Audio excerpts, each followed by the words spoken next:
सोनभद्र में आज केंद्रीय पेट्रोल एवं शहरी विकास मंत्री हरदीप सिंह पुरी सोनभद्र में। सोनभद्र से उनका विशेष लगाव और अपने इसी लगाव के चलते उन्होंने सोनभद्र जिले को गोद लिया हुआ है। आज उन्होंने सोनभद्र में 4 करोड़ 60 लाख रुपए की 20 परियोजनाओं का शिलान्यास किया। उक्त अवसर पर कलेक्ट्रेट संभागल में पत्रकारों से बातचीत के दौरान कुछ पत्रकारों द्वारा पूछे गए सवालों पर केंद्रीय मंत्री भड़क गए और कहा कि अब आप लोग ही इधर मेरी जगह आ जाइए और मैं सवाल पूछता हूँ। बाद में बात को संभालते हुए उन्होंने कहा कि आप लोग जवाब के लिए थोड़ा समय तो दीजिए। अच्छे दिन की परिभाषा पे हमारी बातचीत हो चुकी है। जी। आपको और पॉलिटिकल स्पीच देनी तो मैं दोनों हम मंच पे खड़े हो जाते हैं। आप दीजिए स्पीच के नेहरू के समय क्या हुआ था। हमें स्पीच नहीं देना, हमें सिर्फ सवाल पूछिए। आप भी जनता के लिए, हम जनता की बात करते हैं। तो महंगाई रुकी कैसे? सवाल मेरा इस पर है। महंगाई रोकने के उपाय बताइए आप। मैं आपको बताता हूँ कैसे रुकी महंगाई। अच्छे दिन की बात कर लीजिए, महंगाई दोनों बात हो जाए। अच्छा, आपने बात रख ली ना जी। भाषण देना तो यहाँ पे बैठ जाइए, आपका सुनेंगे। आपको तो अच्छी तरह जानते हैं। नहीं सर, देखिए सवाल बताएं तो आप कंप्लीट कर। देखिए, महंगाई के लिए या किसी चीज के लिए सेंट्रल गवर्नमेंट एक्शन ले सकती है, स्टेट गवर्नमेंट एक्शन ले सकती है।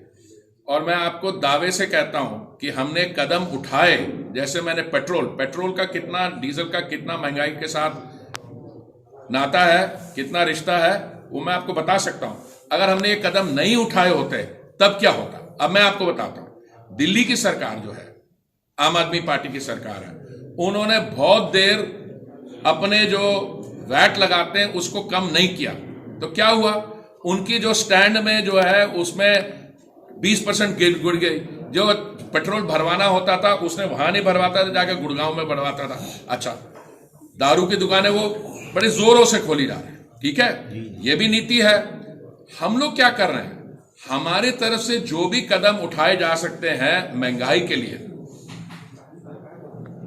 अल्टीमेटली आप महंगाई किस पे असर होती है, आप तो पता नहीं आप पे असर होती है, मेरे पे असर होती है। आपको बताते चले कि पत्रकार वार्ता के दौरान एक पत्रकार ने महंगाई के बोझ तले दबती जनता व सरकार के नारे अच्छे दिन आएंगे पर सवाल किया कि आखिर अच्छे दिन कब आएंगे। पत्रकारों के उक्त सवाल पर मंत्री जी भड़क गए और कहा कि अब आप लोगों को अच्छे दिन नहीं दिख रहे हैं तो हम क्या करें। इससे महंगाई पर असर होता है या नहीं होता, पहली बात।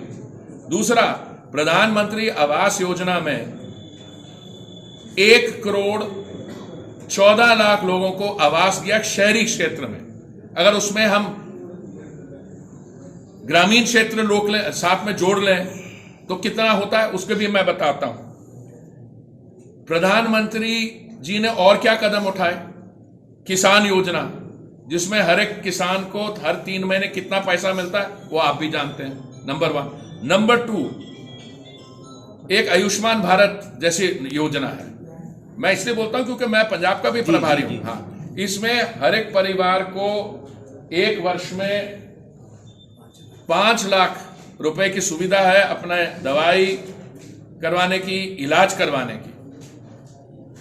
मंत्री जी ने बाद में पत्रकारों की तरफ सवाल दागते हुए कहा कि महंगाई कम करने का आप लोगों के पास कोई नुस्खा हो तो आप लोग ही बता दीजिए। उन्होंने आगे बताया कि महंगाई ग्लोबल इफेक्ट है। कोविड महामारी के कारण पूरे विश्व में महंगाई बढ़ी है। दूसरे देशों में जितनी महंगाई बढ़ी है उसके मुकाबले हमारे देश में महंगाई बहुत कम है। टोटल एक परिवार हो जिसमें मान लीजिए मियाँ बीवी और 2 बच्चे हों तो कितनी लागत होनी चाहिए गैस सिलेंडर की, बताइए कितनी? 4-5 सिलेंडर एवरेज। इस समय हमने इस दौरान 3 सिलेंडर फ्री दिए हैं महामारी के दौरान। पहली बात तो यह है। दूसरी, अब ग्लोबल इन्फ्लेशन क्यों हो रही है मैं आपको बताता हूं। ये सऊदी अरेबिया जो एक देश है, इसमें सऊदी का जो प्राइस है जो का 362% बढ़ा है, 362%। और आप सिलेंडर के पास कर रहे हैं महंगाई की, आप आइडियोलॉजिकल बात करें, माफ करिएगा। ये सिलेंडर के दाम सिर्फ 11% बढ़ा है। अरे भैया, अगर उसको महंगाई को हम बीच में अपना कुशन नहीं लगाते तो वो जो 362% सऊदी अरेबिया की उसका दाम बढ़ा तो सारा 362% यहां आ जाएगा। अरे रोज सुबह से लेकर शाम तक पेट्रोलियम मंत्री होने के बाद मेरे पास लोग आते हैं, सर आप 1 रुपए बढ़ा लें, ये कर लें। मैंने कहा भैया अभी अब्जॉर्ब करो। हमारी सरकार महंगाई को रोकने में कामयाब रही है। सरकार ने इस दौरान बहुत से जनहित के कार्यक्रम चलाकर मसलन पूरे देश में गरीबों को मुफ्त राशन व उज्जवल योजना तथा किसानों को सीधे उनके खाते में किसान सम्मान निधि देकर महंगाई पर काबू पाया है। यदि सरकार द्वारा जनहित के लिए यह कदम न उठाया गया होता तो महंगाई बहुत ज्यादा होती। ग्लोबल फैक्टर से आती है, कमोडिटी प्राइसेस से आती है, क्योंकि हर चीज का आप प्रोडक्शन खुद नहीं करते हैं। मैं मानता हूं, इसीलिए मैंने आपको पेट्रोल का उदाहरण दिया, क्योंकि ये महंगाई की और सच्चाई। आप पॉलिटिक्स में अच्छे दिन, मैं तो कह रहा हूं बहुत अच्छे दिन आए हैं और उसकी आपको नतीजे मिल रहे हैं। कोई थी प्रधानमंत्री आवास योजना जिसमें मुफ्त घर मिलते थे गरीबों को, कोई उज्ज्वला स्कीम थी। उज्ज्वला स्कीम में मैं आपको एक बताता हूं, 2014 में देश भर में सब मिलाए तो 14 करोड़ गैस के कनेक्शन थे। भाई साहब आज कितने हैं? आप पत्रकार हैं, आप विद्वान हैं, पता करिए 30 करोड़ है। इस 30 करोड़ में से उज्ज्वला 1 में कितने 8 करोड़ दिए थे 2016 में, और ये हमने जो स्कीम खत्म करनी थी एंड टाइम से 9 महीने पहले ही पूरी हो गई।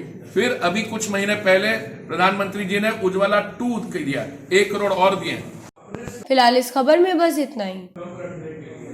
इन्होंने कर्जा लिया और कर्जे का क्या शेप था।